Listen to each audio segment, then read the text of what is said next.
pleasant good afternoon to the listeners and viewers of Grenada Broadcast. Welcome to the fifth episode of Walk. I am your host, Joel Greenidge, and in studio today I have with you my good friend Augustine Lewis. Today we are going to have a very interesting conversation around the social, economic, and political issues affecting the young people and generally the people of Grenada, Carriacou, and PD Martinique. Today we're going to touch on a very interesting issue, the psychosocial behaviors of our young people in the society today.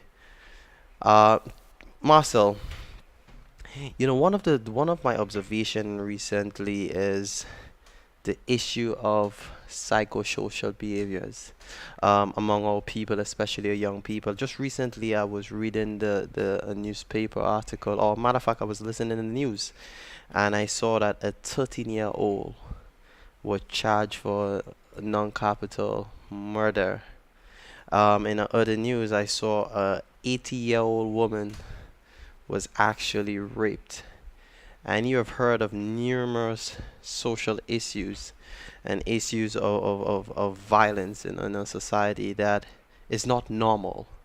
What do you think has happened? Do you think that there is a breakdown in the moral fiber in a society that has contributed to that? Or do you think that our people is just frustrated and depressed and they don't have they don't have the right mindset to really cope with their challenges, and these are just consequences of their coping mechanisms? Well, first and foremost, I want to say a special good afternoon to our audience. Once again, we appreciate you for tuning in. This is going to be another positive program.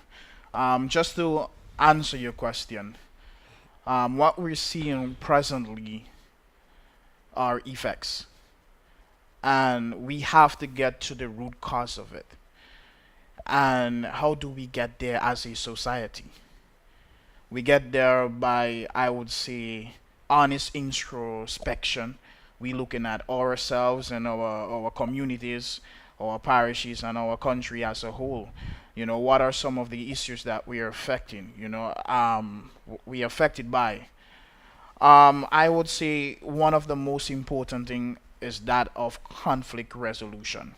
How do we handle conflict as a society? Most of the young people, they are not equipped to handle a disagreement. Most times it may end up being physical, may lead to chopping injuries and maybe even death. So how do we pull these young people together? Can more be done in the schools in terms of handling conflicts? And the answer is yes. But should it only be left up to the schools? I would say no. What is the part that the parents at home is going to play in terms of that process as well? My grandmother would always say, charity begins at home and ends abroad. So there is a direct responsibility on the parents of the young people as well to groom that young man or to groom that young woman to best handle conflict. What's about our churches as well? Our churches have a very important part to play in that process as well. How do we groom congregation? How do we groom society? How could the church be I would say, a moral authority? How do they pull young people together in a meaningful So way there is a to direct try to address this issue? And it is a growing issue in terms of to touch on the issue of sexual violence. It has become rampant, and maybe it hasn't. Maybe as with the age of social media and technologies, the stories are being told. Maybe those stories have always been there in our society, and no one has been able to tell those victim stories, and it is quite sad. And it begs the question, what was the mindset of this young person that would have raped an 84-year-old woman? Is this a normal human being? Has he had any sort of mental issues? And if he had mental issue, could he have sought out help? Was there any organization that could have provided this young man with the necessary help that he needed? And instead of we pointing fingers, we would have to get to the root cause of it. And I would say, as a society, we have to look at ourselves. It's not only saying that, a young man raped an 84-year-old woman, society has failed. Could we have provided this young man with support? I was speaking to someone a while ago, and they stated that he's a repeated offender. So this is something that this young man has been doing. He has been doing. So I would say law enforcement, have they failed? We talk about the sex offenders registry. If we had a sex offender registry, could we have prevented the brutal rape of this 84-year-old? And I champion the cause of that sex offender registry. You know, it's tired. I'm tired. I'm tired of the talk. And it's time that we enforce this, you know. And I'm calling on all parties. I'm calling on the government. I'm calling on social partners to come together and let us make the sex offenders registry a reality. And you touch on a lot of valuable points, but one of the points I would just like to emphasize a little bit on is the fact that there's so many young people that have found themselves in position where either they are turned to drugs or to alcohol as a coping mechanism with a deeper rooted problem, where they're coming from home where they that is infested with poverty, dysfunctional homes, the ability to cope with the stress of not finding a decent job, the fact that these young people are in touch with technologies and they're seeing the lifestyles of other people out there in the global community, and they having that deep appetite to enjoy that lifestyle but not provided with the opportunity to empower themselves economically. You have found the stress level of our young people continued to increase. And a lot of those young people have turned to alcohol and drugs as a means of escaping their dark realities. But there are a lot of those young people that really wants to make a turnaround. They wants to transform their life. They want to get off the alcohol. They want to get off the drugs. Some of those young people are depressed. They are frustrated. One of the challenges in a society that there is not an institution that those persons can go and say, listen, I am an alcoholic, I am a drug addict, I want to be cleansed. I know years ago we had the Carlton home, and years ago, and to date we have not made an effort as a country to ensure that there's a rehabilitation center for persons who wants to get off drugs, persons who wants to cope with depressions. For example, the only place here is the pink house, and that's when you really go to the next level and there is no return in most cases. What about in communities? Is there a space where young persons can go and have access to a counselor?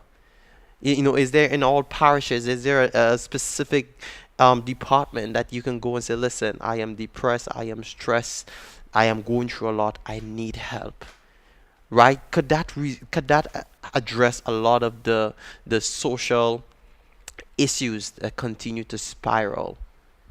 Had those persons have access to that sort of support system, I think that can reduce on the high level of social issues that our country is currently faced with.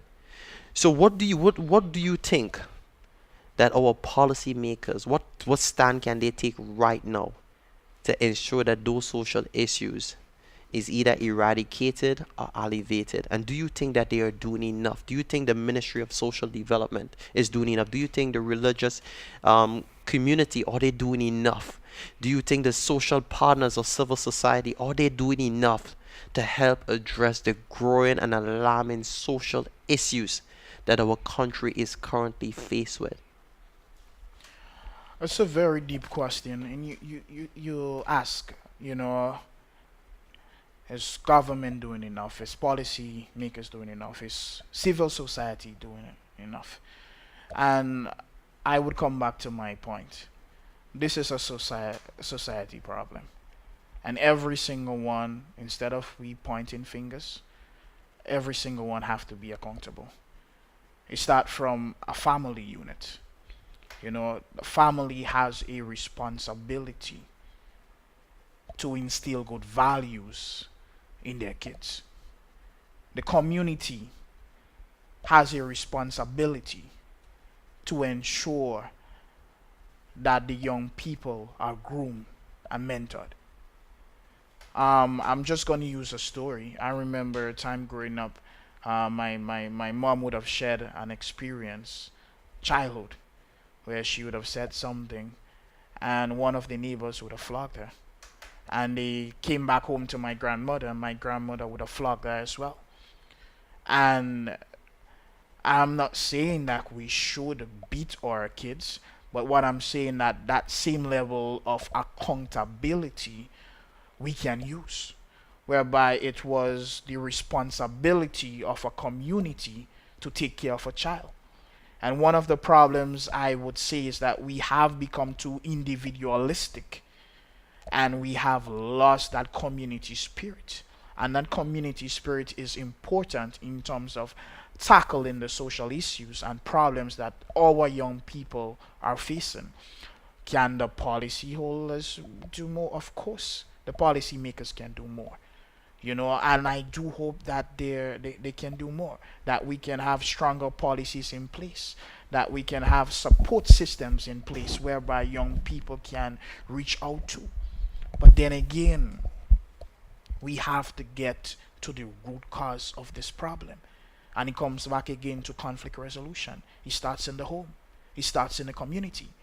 And when it spirals outside of the home and outside of the community, then it gets into wider society.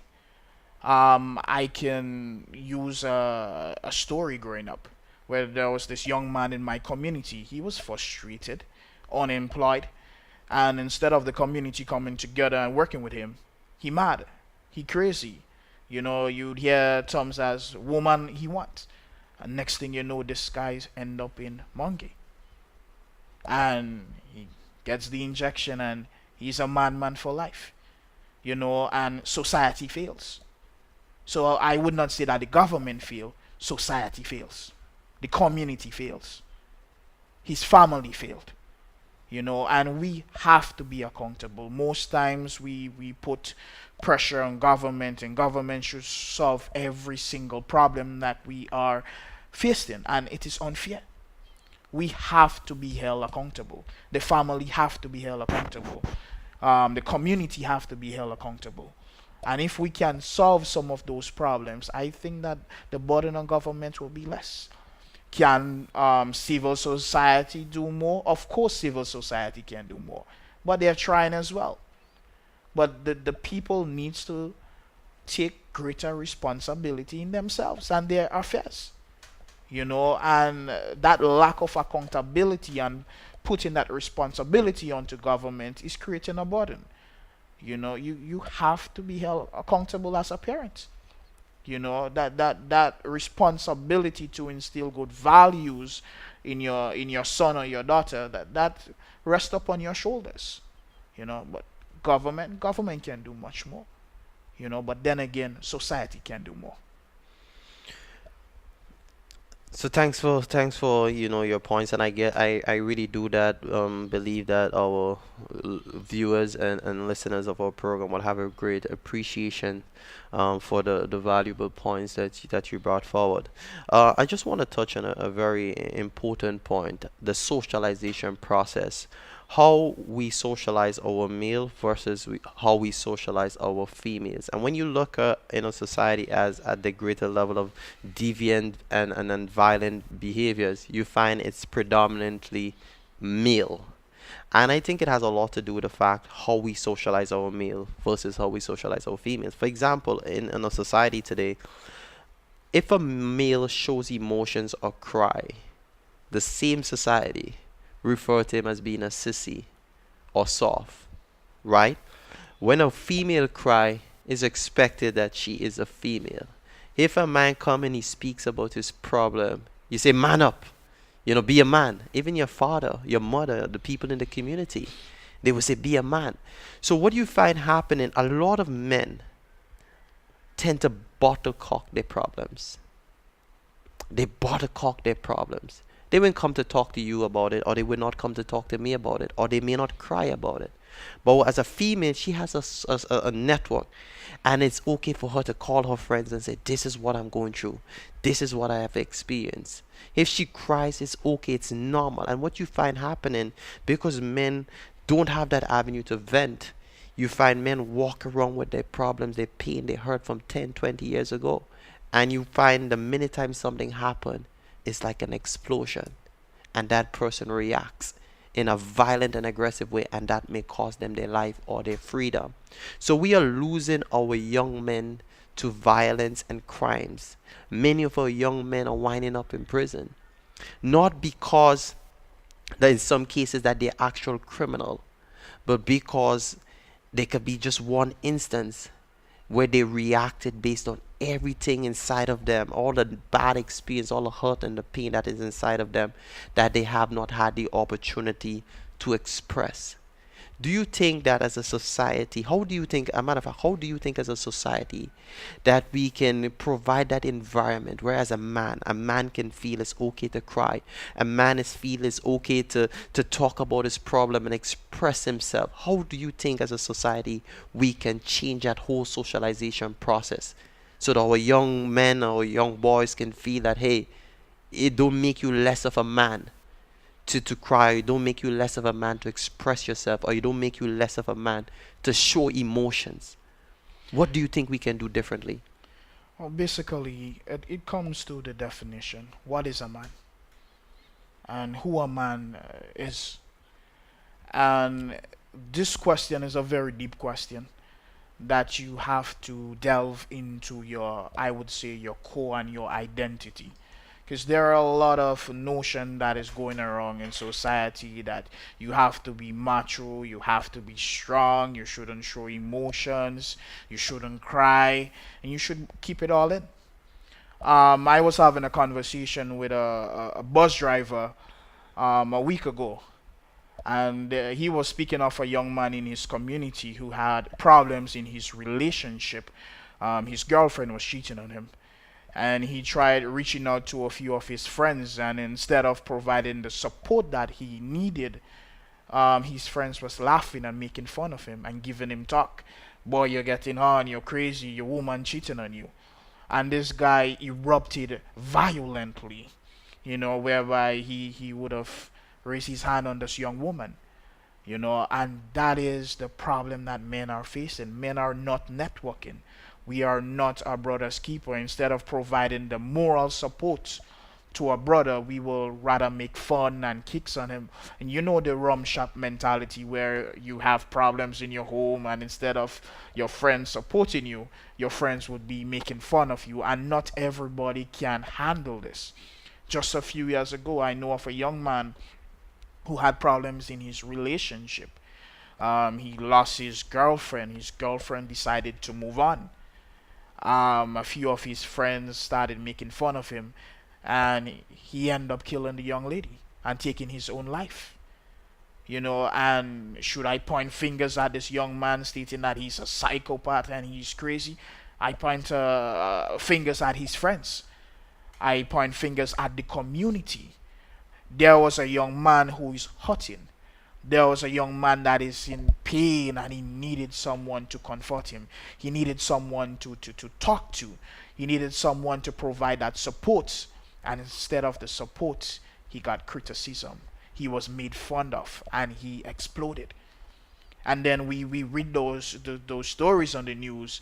Young man hang himself. Young man, kill his girlfriend. And you hear all sort of negative comments on the video. Hanging should be introduced. What about society? What about his community? What about his friends? What about his family? I think that they should be held accountable, because they would have seen the red flags. But what was done? Nothing was done to provide the support that that young man needed. So I would say, men right now, we have to come forward. And we have to have that serious conversation, and we have to redefine what a man is. And I just wanna just make a point. My friend and colleague Cassandra Mitchell, she's launching a new initiative in terms of celebrating male brilliance and to appreciate men and to let them know that they're loved and to provide that level of support that most of the men are facing in our country, those who are hurting. And she's going to launch her initiative in the next few months. So I would urge all of viewers would join in and to provide support to that platform, because we need to have more round table discussion as men. If you had problems in your relationship, can we network with other men who had problem in their relationship, so we can sit down at this discussion table and share our stories and heal together instead of making fun. Let us grow, let us learn, and let us heal. You know, and this macho, we have to get rid of this macho man stereotype. I believe you're strong when you express your emotion, when you cry, when you laugh, and you're liberal in terms of your emotion, because you know that your emotion does not make you less of a man, but it speaks to your strength. It speaks to you having that inner peace and that inner confidence to know who you are as a person. So you're not afraid to open up. You're not afraid to show your emotion. You're not afraid to be vulnerable, because that shows your strength. That speaks of your identity as a man, you know. And I mean, those are some of the conversations that most people hide from or stray from. People are not are afraid to really have those sort of discussions, right? And for as a young person who grew up in St. David's in the midst of the gang culture, I have learned something, especially engaging most of those young men during that period of time.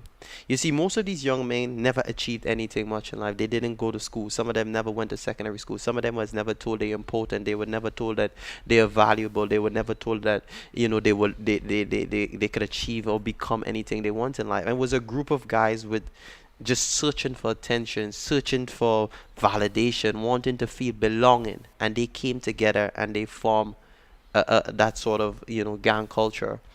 And I remember engaging some of those guys one time, and you know once those guys got a feeling of importance, or once they got the attention, and once they felt like they were appreciated, you saw most of these young guys just transform themselves. Remember, there was a peace march, and once those guys was in the public and the media was involved, and all kind of people was involved, and they got that few minutes of fame for the first time, being in the public and being in that sort of environment, especially with people that they would see as more important than they are. You saw that was a turning point for many of those young men. And if you look today, you see so many young boys are ending up in the Grand Bacalet in the juvenile center. So many young boys. And I'm saying we could have learned from what have happened in the past during that gang culture period, and really take proactive step to ensure that our young men are appreciated. Young men feel that they're part of the society, even though that they would have made a mistake or they would have slipped through the crack. They must not be made to feel that they are nobody, that they're insignificant, or they're worthless. And you would hear people in the community telling those guys, "You're worthless. You're just like your father." And you made a valuable point earlier on. We as a society are failing our young people. The way because that young man you told that he's worthless or he's just like his father, what do you think? You're helping to shape his identity.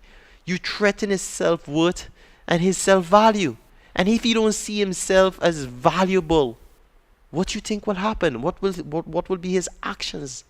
His action will show. You understand? And I think today, more than ever, we need to have enough programs to really engage our young men and our young boys. We must begin to bring them together and provide him with that love and emotional support. And that is what I think it's important for us to have that program as the what Cassandra is launching. And I think that will be able to make a difference. But you mentioned earlier on, we need to have a collective approach in terms of solving that problem. Because if we take that collective and proactive approach, I see that we will be able to prevent a lot of the crimes and a lot of the social issues that are happening. I think we can actually prevent most of them from happening. So, on the issue of alcohol and drug use, that has been a big issue in our society. So many of our young men and women have turned to alcohol.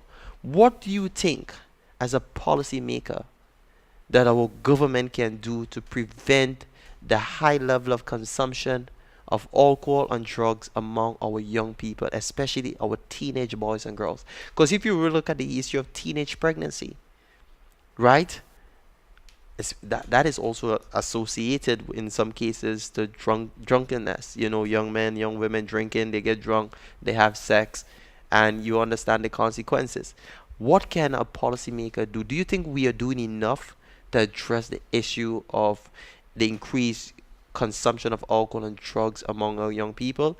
And also, I would just want to bring that to your attention. A few years ago, I looked at I think it was a survey that was done in Richmond Hill, and they had asked the question: when you, at the time of committing your offense, which drugs were you under the consumption of? Alcohol, marijuana, cocaine, tobacco. What do you think was the main cause of most of the criminal offenses by those persons that during that took that survey? What do you think most of them was under the influence of? Well, first and foremost, I would say alcohol is the pink elephant in the room. It was alcohol. You're correct. And we need to address the problem of, I would say, alcohol abuse. But then again, what is Grenada? Grenada is the land of the job. And what is the characteristic of the job? The job don't care. The job don't have no sense. When we drunk, if you listen to the quality of our music and the lyrics, it speaks to alcohol consumption. It speaks to drunkenness. And this is what is being played over the airwaves. And once you hear something over and over and over again, then it will be ratified into the mindset of the people. And the people will drink rum. Because when you go to the fete, everything is rum, rum, rum, rum. And is it a problem that is isolated to Grenada? No. If you listen to music right around the Caribbean right now, it's rum, rum, rum. And the people are frustrated. And one of the things used to hide that frustration or to bury their frustration is that of alcohol. And we have a problem. And I would say, is the government sad that they have a society that is drunk? I would say no, because if your society is drunken, then I will believe that they will not hold you accountable, that you would be able to get away with a lot of things. So I would say that, to the powers that be, they would pretend that there is not a problem of alcohol abuse. And they would like to see things continue the way they are.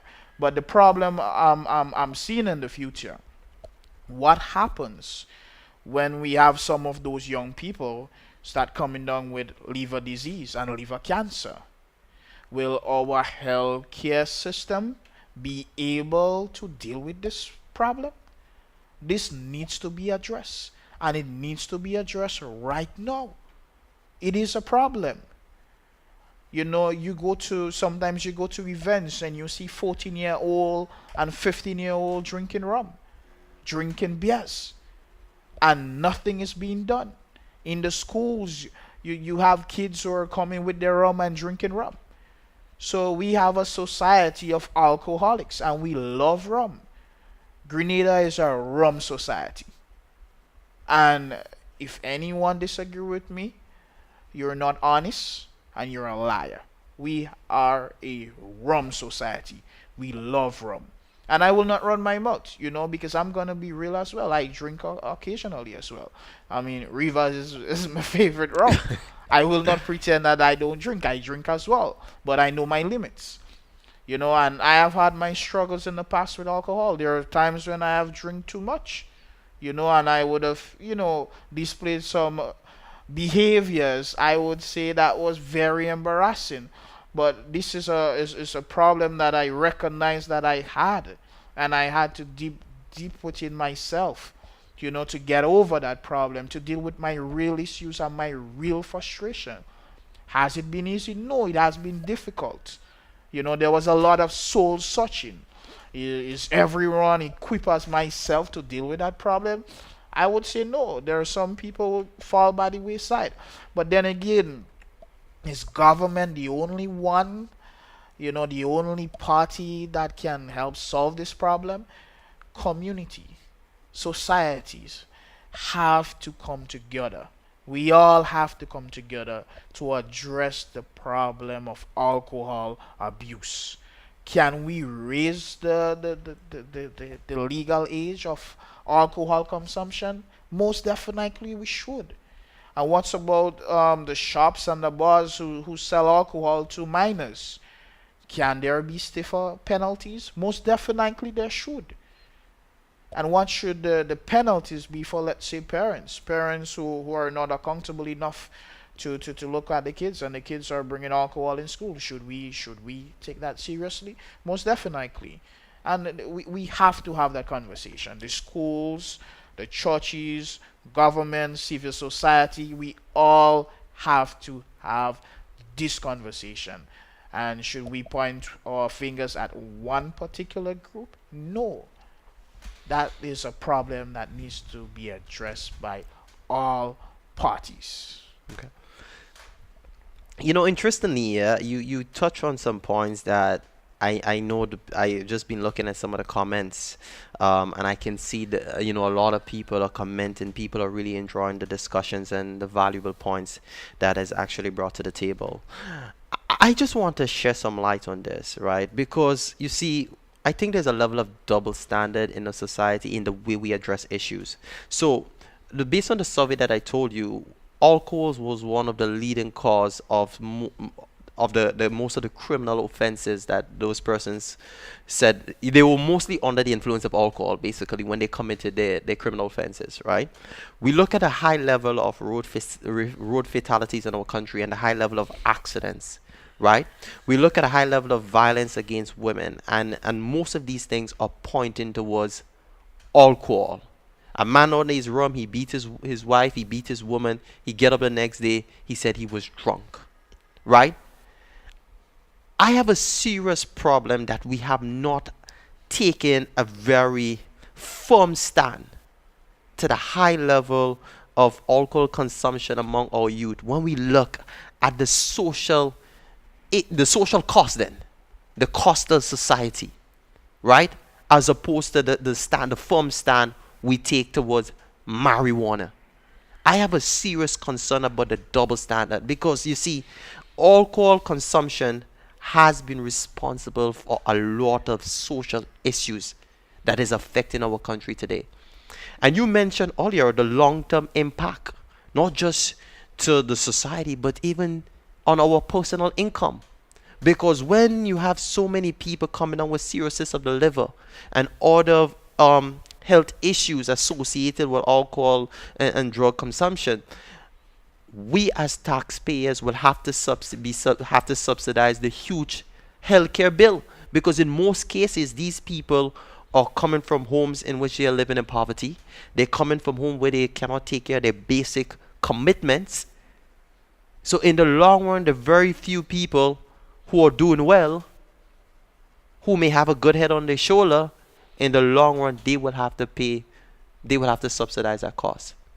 So I think we need to look at it from a very, very close angle. Some may argue that a lot of our people, especially young people, turning to alcohol and drug is a means of clouding their dark reality. They're going through financial pain. They're growing up, they're living in poverty. Some of them have lost their individuality as a result of globalization and social media and everything that is happening. Or young people just want to fit in, they want to be cool. And as a result of that, it's just an escape mechanism. But you made a very valid point. Our music culture. Look at our posters. When we look at our posters on the wall, everything that we do in our society promotes alcohol use and alcohol consumption and drunkenness. If you're a young person and you have friends and you all go together and they getting drunk and having sex and doing everything else and you just there, you feel like you don't fit in. And many of our young people don't have that individuality. They don't have that strong self-image. So we have to protect them. We have to protect them. The music, the whole culture that we have built around alcohol, we have to change that. Because young people do what they see. They do see what is popular. So I think as a responsible government, a government that is responsible, will see that as a serious issue and take decisive action at the policy level to ensure that that level of drunkenness, that huge consumption of alcohol among our young people, do not continue to impact a society in a negative and destructive way. Because in the long run, a society will all have to pay that huge price. So I just want to ask you now, as if you were the minister of social development right now at this time, recognizing the huge consumption of alcohol and drug among our young people and the social impact and the long-term cost of our healthcare system, what would you do right now as at a policy level to address that? Well, first and foremost, um, I just want to piggyback on one of the things that you said earlier, and in terms of the major, well, the drug of choice before young people would have committed crimes, and you said it would have been alcohol. I remember a couple weeks ago I had a conversation with Mosquito Man on his program, and we had a conversation surrounding marijuana. Not to shift from your question, and I asked him, I said, imagine you have two groups of young people in a dance. You have a group that is drinking rum, and you have another group in a corner who is smoking marijuana. Who is most likely to get into a fight? Who is most likely to assault someone's woman sexually? And we both agreed. It was the group that is drinking. And when you look at I would say, the policies in place in terms of against marijuana, probably we may need to take a similar approach. A similar approach in terms of alcohol. As I said earlier, I think that raising the legal drinking age is a policy that we need to look at. I think that enforcing stiffer penalties against shops and bars who sell alcohol to minors, that's another step.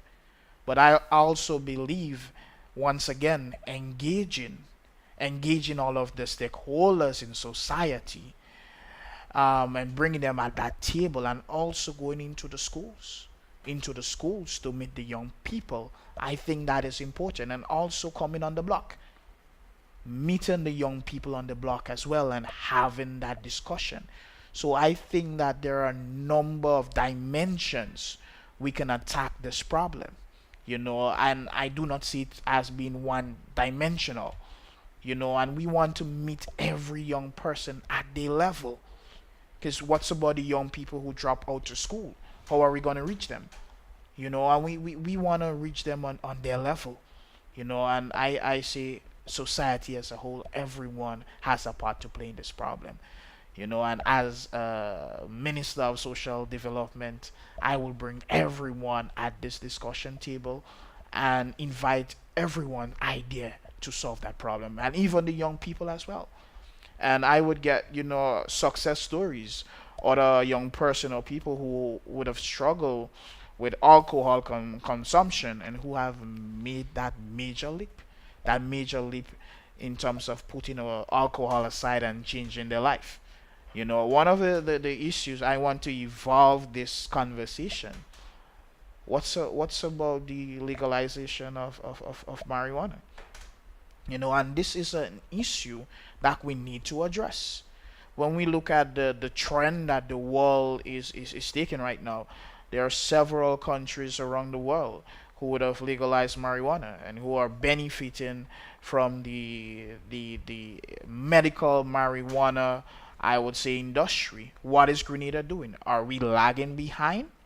I think that it is time we unmask the boogeyman. It is time and research is out there. We are seeing the health benefits of marijuana. And it is time as a nation we ask that of our leaders to come together and to have this discussion. Because how many of our young people are being biased right now for marijuana? Many of our young people. For a herb that a lot can argue is harmless. We cannot continue to support that. I think that it is unethical for we to support that, to have our young people lives being ruined. Whereas you have several countries around the world who are making billions. And we know Grenada, we're of limited resources. And some would want to play the moral card. But what's about the religious community who is supporting Blast? Blast is in every community, and it is gambling. And I hear no outrage about it. I would have listened a conversation two women was having pertaining to Blast, and one said that she spent her entire salary and she did not have any monies to take care of her kids, and she felt low and she felt depressed. And that is another problem in our communities. But we must address every political organization, every civil society, I would say, organization. We have to address that issue. And look what is going on. St. Vincent is killing Grenada. I am not an economist. I'm just throwing a figure out there.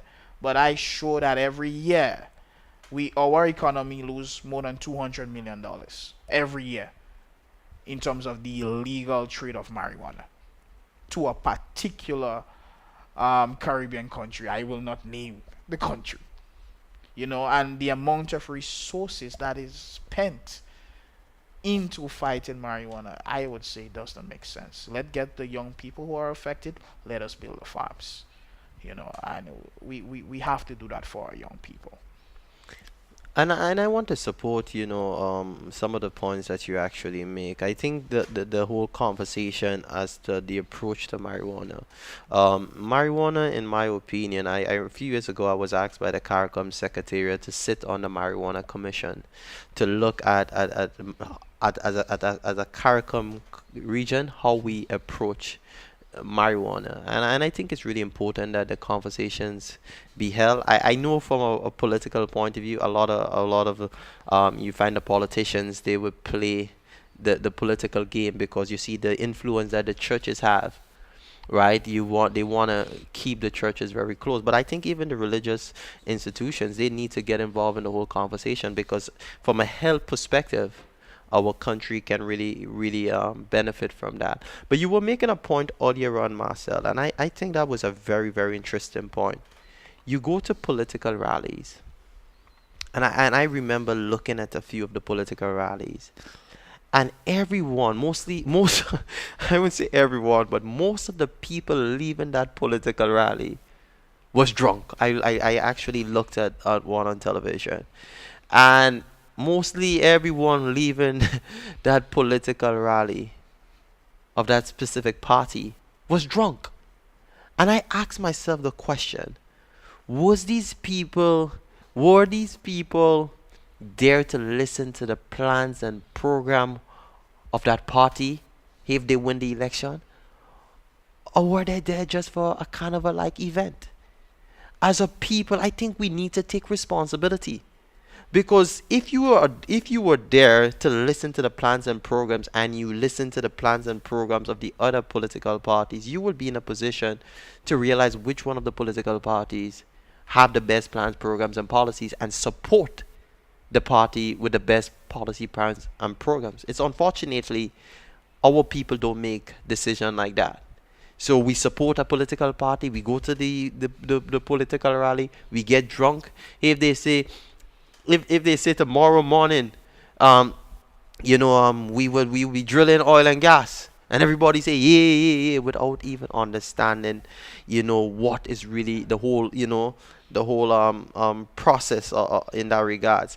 So I Yes, think our people need to become more critical and analytical, but I think alcohol is actually robbing people of that ability to be critical and analytical. I would share a story. I remember during the election period, I went in Grenville. I went in Grenville to get a lunch, and I overheard two women speaking, and she was saying to the next one, girl, I enjoy myself. Girl, I drink rum. Girl, I wine, and then in the next breath, she was complaining, saying that she has medical issues and she needs to take some tests, and she's not able to pay for that. So in one hand, you're in a rally, you're drinking, you're whining, you're having a good time, and that same political party, who is the party that is in power, who is in government, is not providing the help that you need to take care of your health. We all know of the issues that are affecting the people in terms of the hospital and our health care system. But these same people do not have a problem with that, because when they're in the political rallies, it's carnival, it is mass. You're drinking rum, you're having a good time, you're whining. You don't care about healthcare. You don't care about agriculture. It's a carnival like, and it's sad. It is sad in 2018, or in this current time in time and space, that instead of we taking elections as just being carnival, instead of having the serious conversation and holding political parties accountable.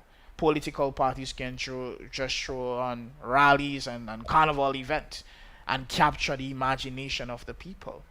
Look at the past election, the party that was able to bring out, I would say, more international artists would have won the election. And the people just wanted a place to go. They just wanted to line, and they did not view the last election as being critical and as being important. Look at the issues that we're facing: a $1 billion trade deficit, high cost of living, high taxation. But these issues weren't important, because we were drinking rum and we was whining. We saw Rum and Vogo and a lot of big Jamaican artists, and look at what we are facing right now. And as my grandmother expertly said, so you make your bed, so you go lie in it. And that is what the Grenadian people are lying into the bed that they have created politically. We had an important opportunity to make an informed decision, and we failed. But then again, recognizing that you made a bad decision is important, and it is a positive step in towards making a better and a more informed decision. And I believe woke, woke is that baby that will grow into, I would say, a mature system whereby our young people would be informed, and 5 years on in 2023, we will have that difficult discussion We will ask the hard questions of political organization. We will hold them accountable, and we will know what we want as a young people. And if we were to network, if we were to organize into a one single voting block, imagine the amount of power we would have, where we can dictate to a political organization and state that we want this and we want that. We want more opportunities. We want more access to financing in terms of small businesses. We want more scholarship in the area of engineering. We want more investment in terms of agro processing. Imagine that. And as Malcolm X said, I'm going to quote Malcolm X again. He stated that we're not outnumbered, we are out organized. Joel, I'm seeing there would have been several Yes, of our viewers that would have I just commented. wanted to I touch would on. like you to touch on a few of Yeah, so those. Devon Roche, he said great points, guys, regarding men and what it means to be a man. This is much needed discourse. Time for society to confront this. Miranda John said great discussion. Donna Joseph, yes, young man, you're a beacon for a lot. Continue to reach out. Continue to hold such forum. Somewhere someone is listening. Aki Wawa said, sadly, a lot of our men are caught in a trap of masculinity that robs them of their very humanity. But men can teach men, as you are doing. Donna Joseph said, our government needs to create the avenue to include our young people. Andrea said, exactly, creating programs that our young men, positive alternatives, keeping them out of trouble, helping reintegrate those who are re-entering society from incarceration and keeping the rates of recidivism low. Someone said, McMahon said, Drunken Nation. Brian Grimes, Marcel, as a music and soca enthusiast, how do you view the glorification of rum drinking by our most popular soca acts and the transferable negative implication on our impressionable youth? Do you think these soca acts should rethink their messaging?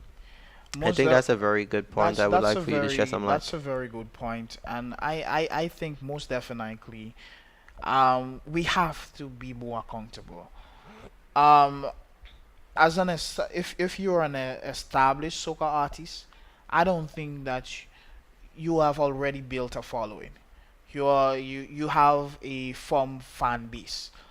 So it's not like you're trying to break through, so you would just sing anything to gain popularity. You're already popular. You already have a fan base. So I think that the messaging should be a little bit more positive. And as a soca artist, so probably you're looked up to more than even a politician. You're influential in your communities. And if we can have positive messaging in the music, I think it will help our young people. So can we have a prominent soca artist come on board in terms of the conversation, in terms of alcohol abuse and promoting songs that is positive, promoting songs that speaks out against the abuse of alcohol. And I think that this can be done. We have several musical ambassadors. Can we bring them on board? Can we bring them on board? To be a part of this discussion. And I think that the soca artist has a very important role to play in that conversation. And in terms of the quality of music that hits our airways, is there any strong structures in place? Because I'm just gonna stray away from this point. A few months ago, I was traveling on a bus from Grenville, and when I listened to the quality of music that was on this bus, it was very, very sexually explicit.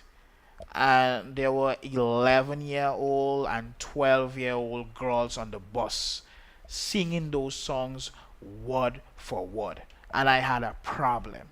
I had a problem that bus owners is able, to get away with playing those music to our young girls. And then when the young girls engage into sexual acts, Society wonders, well, where did we go wrong? We went wrong with having those music played on those bus. We have it and on the radios as well. There are a number of radio stations who claims to be number one radio station, but listen to the quality of music that they are playing. They're promoting sex and violence. And when our young people get involved into sex and violence, society rides the moral horse. And they pretend that they don't know what's going on. I don't know what's wrong with our young people. They're involved in violence, but that is the music that is playing on the Boss FM, and the Fresh FM or whatever FM. That is the music that is being played. And music is very, very powerful. Very, very powerful. So there has to be a strong level of accountability, Joel. That is important. And it's not only government, but every social player. And I think what you're saying is cool. There must be that social collective social responsibility, because but the truth and the fact is, especially our young professionals, I think we need to get more involved. We have young professionals in different areas, and I feel one of the challenges that because some of the young professionals had to take student loan, go off to study and get their education, and they come back, right? They don't see it that they have a responsibility to the society, because they're saying, listen, the society has not done anything for me in terms of providing me with my education. I had to take a student loan. So you may ask a young professional, let's get involved in this organization, let's serve here, let's do that. And you find that you're not able to get them on board. They are caught up in their own web of pursuing their own selfish ambitions and their own dreams. What appeal would you make to other young professionals who may have the expertise and the influence and the network? What advice would you give them to use that expertise and network to drive positive change and positive behaviors among our young people? What advice would you give to them? Well, I would say that, a life that adds value to the community is a life that is worth living. You know, how has your degree impacted your community? Have the young people in your community more intelligent? Have you been able to transfer some of your skills and some of your knowledge and your talents to them? How has your parish benefited from that knowledge that you would have acquired? You may state that you have done it on your own, but what's about the teachers that would have sold into you? What about society? Society had sold into you. And you are a product of society and teachers and your parents and your family members. But how do you now sow into other young persons? And you have a responsibility as a Grenadian citizen to give back to your community. And you may say that what is the country doing for me? But what can you do for your country? You know, are you the people that are waiting on a fish, or are you a fisherman? And can you teach other young person or other people in your community to fish? So I urge the young professionals to come on board. You have a very important role to play in our society, and you should not yourselves as outcasts. But your hands are needed on deck. Your hands are needed on deck. For the ship Grenada to sail. You know. Well, we are coming to the end of a very, very interesting discussion. I think most of our viewers and listeners will agree. I just want to thank everyone who took time to comment and who took time to view our program. I just want to leave you with a few words. As my friend said, you know, ask not what your country can do for you, but what together we can do for the betterment of our country. Grenada needs every one of us right now. Our country is faced with serious economic, social, and political challenges that warrants all hands on deck. The future of this country is at stake, and I am appealing to all and every Grenadian, whether you reside at home or you reside in the diaspora. I know. Thank you for tuning in and see you again next week.